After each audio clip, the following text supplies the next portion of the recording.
Welcome to All Things Chiropractic.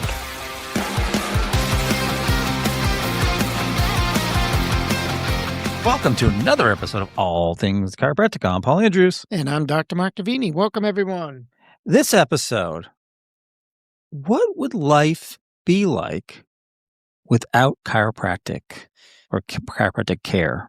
You know, and it's an interesting thought because we want you to approach this or listen to this from the concept that you change people's lives and you don't even know how much. You keep waiting for that response to the treatment, whatever this symptom may or may not be. But we're not talking about that. We're talking about where would their life be if they never had chiropractic care and never found the relief that you gave them. So let's personalize this for a moment, Doc. What would the answer be for you? Well, I've given this a lot of thought over the years, and I recognize that, my God, where would I be today without chiropractic care? Because as I had mentioned before in earlier podcasts, I'm a chiropractor because I slid 20 feet on my head off a motorcycle when I was 19 years old. It explains a lot, everyone, doesn't it? It explains everything. Literally wore a hole through the helmet, the fiberglass of the helmet, down straight through to the padding. I was up on my head and drove the motorcycle home. What a man. What a man. Just got up, shook off the dust and said, did the motorcycle work? Did it? It did. It had broken handles a little few bends and scrapes. And, because I dumped the bike and just went over the handlebars. But so basically, like everyone else, you go to the hospital, they check you out. Oh, you're fine. Everything's good. Go home. Yeah, you didn't break anything. You're fine. Go. Yeah. And I always tell the joke that the bike was my brother's bike. I was picking it up at the time. We had just painted it and we're all excited first of the year. And the nurses, like I said, I was on my head. So I really didn't get injured anywhere else except a few little scrapes on my shoulders. And so the nurse comes over to me with a couple 4x4 bandages and I just start laughing. My father's standing there and she goes, "What are you laughing at?" I says, "You don't understand. This was my brother's bike. If I go home with Band-Aids, I'll be back here in a half an hour." Yeah. Yeah, make it look good. Yeah, so she slung the gauze across and everything. Made me look pretty pathetic by the time I got home, and it worked because my brother felt bad for me. But and when I looked up at my father and turned to him, I go, "It worked," and he laughed. But anyway, the real question is, whose fault was the accident? Oh, it was the other guy. Okay. Yeah, he cut me off. Coming out of a side street, cut me off. Did he stop when you? Oh, he stopped. Yeah. And I rolled and I got up to my helmet, took my helmet off and threw it right at him. The helmet with the big scrape in it. Yeah. Anyway, 19 years old, right? But I did start getting headaches and now I'm in undergrad. Did they have motorcycles back then? Yeah. Yeah, you had to push them to start them, pedal them to start them. Yeah. Yeah. We've gone full circle because they look like bicycles with motors, right? Yeah. I had a motorcycle since I was 12 years old. Oh, boy. So anyway, I start with my headaches and every day, just about every day. Was it right off the bat? Within days. Yeah. And of course, at the time I was at Holy Cross, I was in a pre-dent program. I wanted to be a dentist, competitive program. And of course, what's the excuse for headaches? Stress. And I said, no, not to get me anything wrong here, but you're 19 years old. I haven't even learned what the word stress means yet.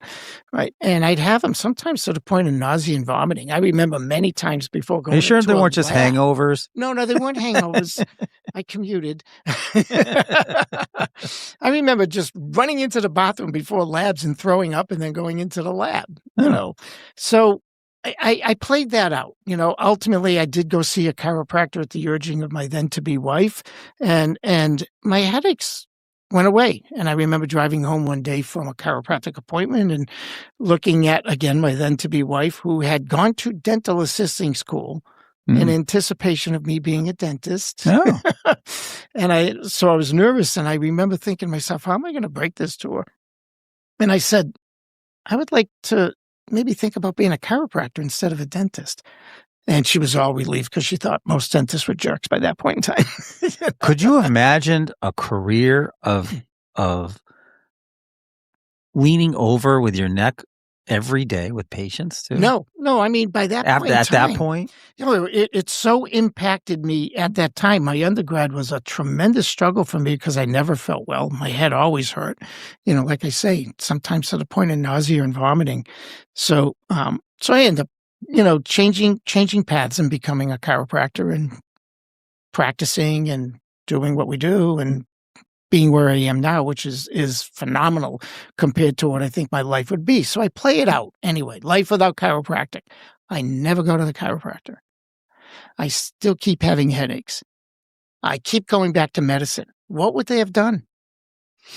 You probably would have been a drug addict. They would have keep giving me drugs. I would have been a drug addict. I'm telling you, I was very And you became a unproductive. dentist, and you'd be your neck's an extension all day. Right. Neck and extension and flexion and turning and rotating. And the point being, I don't even know if I would have ever made it. I was feeling so bad. I would have been one of those people that hooked on drugs in one way or another, whether it was just simple painkillers or not, but all the side effects that would have caused over 20, 30 years. And I've been totally non-productive. I would not be anywhere near the person I am today. I just feel that without chiropractic, my life would have continuously spiraled downhill from 19 years old on. So I look at that and go, wow, how do you measure that in practice? How do you know the long-term life-altering impact of something as, we'll say, fundamental to chiropractors as getting rid of someone's headaches? I'm going to ask you the obvious question. Do you think that passion and that personal benefit from chiropractic not just made you a better chiropractor, but made you more successful in chiropractic? Yeah, oh, absolutely. It's a great point because here today, a lot of people go to school, chiropractic college, because they just think it's a great job. It's a good job. When do you but think they that didn't have the story? Yeah, but when do you think that story pivoted? Like, what generation or what year do you think it changed? I can actually nail it down if you want to know. Yeah. I remember going back to Palmer in 1985. That's where I graduated from with a friend of mine. And we were walking around the school. And of course, our old Was it teachers were Lyceum there. or something? Was that what it was? No, it was just a visit, actually. It was just a visit. And it was only 4 years after I graduated. So a lot of the teachers were still there and everything. We walked into a class and it was a osteology class. And so we were walking in there. Of course, back then, all the students. Oh, big loved important. talking, Yeah, big I am. field doctor. The doctor, yeah. The big field doctors. And my friend asked the class, how many people here have ever been adjusted before they came to chiropractic school? And of course, like virtually everybody raises their hand because everybody had a story or a history or something like mine, if not different, or they were sons or daughters of chiropractors, whatever. We went back in 1990, again, kind of did a similar thing, and asked how many people had been adjusted. It was only half the class. So you literally went away to become a chiropractor, and you had never been adjusted. And I remember back in 1989, a article in the Ladies' Home Journal said that chiropractic was the 11th best job in the country. So now we're drawing people who... Fast forward to today. Yeah.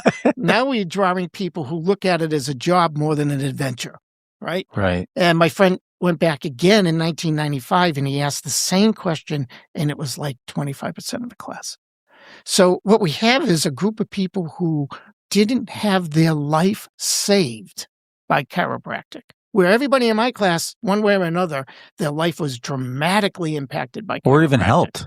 Helped, changed, altered. Like I said, they grew up with it, all these things. So, to paraphrase Jerry Maguire, chiropractic completes me. Oh my gosh. I'm sorry, everybody. Never apologize. Never surrender. Yeah. So, life without chiropractic care for you would have been a dramatic I believe difference. That so passionately that my life would be so different. But how in the absence of that passion and relief that you got, how does a chiropractor, newly out of school who doesn't have that story be as personally or professionally successful Well, hopefully they come out with the skills to help people, and the miracles will, over time, bring them there if they have not personally experienced it during school or just before school or, without actually being the one treating people, but know of people whose lives were changed by chiropractic. But just by virtue of practicing, you have to have life-altering experiences with your patients if you pay attention, if you look for them, if you expect them. You can't have anything happen without the expectation first. So it isn't just a job. It's not just this simple little trick we do with our hands or instruments and help people with just basic, simple symptoms. It's life-altering. And if you look at it as a life-altering event that is taking place in your office every day and that you're changing lives, could make the day be so much more meaningful for you. I'm going to make a slight pivot and say, if you were to ask me what would life be without chiropractic, I'll give it to you from a sort of a different standpoint. My career has been in chiropractic, even though I'm not a chiropractor. So for me to imagine a trajectory of my life without chiropractic, I'm not sure where I would be, because I got into chiropractic because I was working at a restaurant. It was seasonal. My buddy from high school went to chiropractic school, and he came out and he started working for the chiropractor that he was a patient at, right? And I was just so tired of not having direction and not having a career. I was, I wasn't happy with seasonal work and being laid off. And so he said, hey, the office manager, who's the billing person, is leaving the office I'm working at. Why don't you apply? And I'm like, I didn't really even know what chiropractic was. I knew the word. I went to one. Yeah. But, and I had absolutely zero experience, exposure, or education in the job I was applying for. And so, but I was interested in a change, And so with his recommendation and the owners, who said, I don't think I've ever hired a guy before other than associate doctors. Right. Not that he wouldn't have, it's just nobody applied right. to be a chiropractic assistant or a billing, whatever. Anyway, he gave me the shot, and then, there's history. So for me, life without chiropractic, I'm not sure where I would have ended up, what I would have ended up doing, where my talents would have lied. Well, let's put it this way. Imagine life without chiropractic care or chiropractic, the tragedy of not having either one of us sitting here. Notice how he didn't say me, everybody. He put us together. Oh my gosh. You couldn't just give me one moment, could you? Nope. The generosity is overflowing, Doctor. Overflowing. Yeah. Yeah. That would be tragic if there wasn't Wouldn't us. everybody out there saying exactly. We couldn't listen to you guys. Well, it's interesting because without chiropractic, imagine in every single office, the store. I as a CA, back then I started in 1997 as a CA. Imagine, I'm saying, this chiropractor I started working for, he was already 20 years in when I started working for him, basically. And the amount of lives that he had benefit by them coming in, and some of it wasn't just the chiropractic care, it was finding things that medicine didn't find. I remember it was a young female, she was probably in her early 20s, maybe mid 20s, low back pain, hip pain. She was desperate. She's like, she came in walking with a really weird gait, and all it took was one x-ray. And he said, you need a hip replacement because your hips are basically gone, both of them.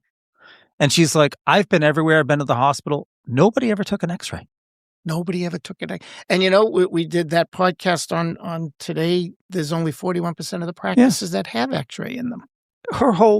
She was in her 20s. Her whole life altered in such a great way. Now, I've seen it unfortunately, the other way around, but I've seen where he's caught pathologies on x-rays that were asymptomatic but changed the trajectory, but catching it early is better than not. So, it's interesting too, because what we're trying to say here is really that there's a greater purpose to practice than just giving relief to an individual, because that relief can be, and most likely would be, life-altering, or telling people things that they didn't know, because medicine doesn't know us and doesn't know what we do or why we do it or how we do it, and the extent of what we do and the impact of what we do.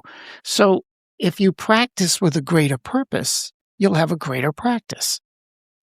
And you know what's interesting? So as our members know, and maybe some of our non-members or listeners know, that our Tools of Practice business, we do webcasts and we do CEUs. And so I was listening to Dr. Deltoff, who's been doing X-ray webcasts for us. He's a DAC bar, super intelligent guy. So I was listening to his part 1 on benign pathologies.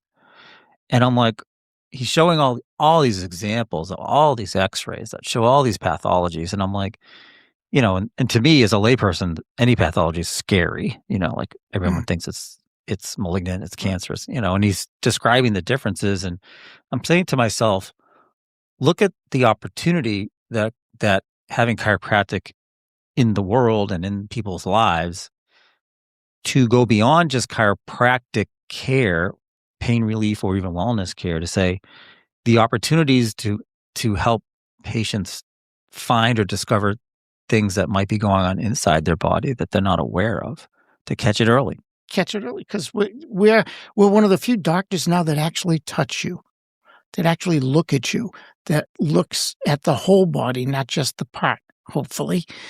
It's one of the things we do. And sometimes you don't even know the impact that you have on someone, because you just do what you do, and you hopefully do it well enough that it works that way. But I had a patient once that came in, and just part of my exam, I would always auscultate the arteries of the neck, and I heard what I thought might have been a little bit of a bruit in the neck. And I just mentioned it to the patient and say, you have to go see your primary care on this or whatever. The patient didn't come back, which made me think, oh my God, what's going on? Yeah. So I never treated her, it was just the exam, and she didn't come back for the report of findings. And that was it. Years go by. This patient calls and wants to get back in. Did you think that this patient was dead? I tried calling, follow up. Did you think that though? I thought, no, it wasn't critical or imminent or whatever, but definitely was worth something. She comes back years later, wants to be treated for her low back or whatever. Years later, she goes, you saved my life. And I said, no, I don't. She goes, I had a tumor in my neck. Wow. I said, well, you could have told me that. Yeah, right. All these years, I'm wondering what happened. Yeah. Well, you finally got closure. Yeah. If that happened today, the first thing you'd say is, could you put a Google review up for me? Google review, yeah. Oh, my God. So anyhow, but there's the stories the point is, it's being mindful of a greater purpose. And any one of our doctor listeners out there right now, I bet you have your own stories. Everybody, yeah. We're not special that way at all. Everybody. Chiropractic works. Chiropractic changes lives. And if you remind yourself of that every day, then your practice will grow. Patients will love you. You'll get sick people well. You'll do all that you went to school to do. And as the chiropractor, you're speaking to the doctors. Let me speak to all the collateral out there, the CAs, the billing people. Like, the chiropractic profession allows me to have a billing company that can help the chiropractors, but also provide wonderful careers and a living for my staff. Greater purpose. And they work at home now, and they have kids, some of them, and look at the help and benefit it is for them. It's just, it's like that stone in the lake, right? And the ripple effect is just expand amazing. it. Don't limit your thinking. Expand it to the greater purpose. I'll tell you what. I'll even close with a quote from Winston Churchill. Are you gonna put the cigar in your mouth? And I gotta tell you now. It's not enough to have lived. we should be determined to live for something. Isn't that what we're talking about? Yes. Did you see what was the series that it was John Lithgow played? Oh, Churchill. Yeah, it was. Yeah. He was good. At first, I'm like, oh, that's John Lithgow, but then he kind of became him, and I know. Yeah, he was very good in that. He really was. Yeah. So live for something. Boy, is that true. You got to have purpose in life, and as a chiropractor, it's easy to have very obvious purpose in life with that. Stop searching for something else when it's already there. And something else came up I just wanted to mention. So we had people are enjoying our podcast. Our members of Tools of Practice certainly are. But someone asked, like, can we share your podcast with non-members? And we're like, yes, this Please. Yeah. So for the record, All Things Chiropractic podcast should, and we ask and would love to have you share our podcast with anybody and everybody you think might be interested. And you can listen anywhere you listen to podcasts. With that, thank you so much. I'm Paul Andrews. Thanks for joining us for All Things Chiropractic. I'm Dr. Davini. Thank you. Thanks for listening to All Things Chiropractic. We'd love to hear from you. Visit allthingschiropractic.com with comments, episode ideas, or questions. Or connect with us on Facebook and Instagram at All Things Chiropractic Podcast. Be sure to join Dr. Mark Davini and Paul Andrews next time for another episode of All Things Chiropractic.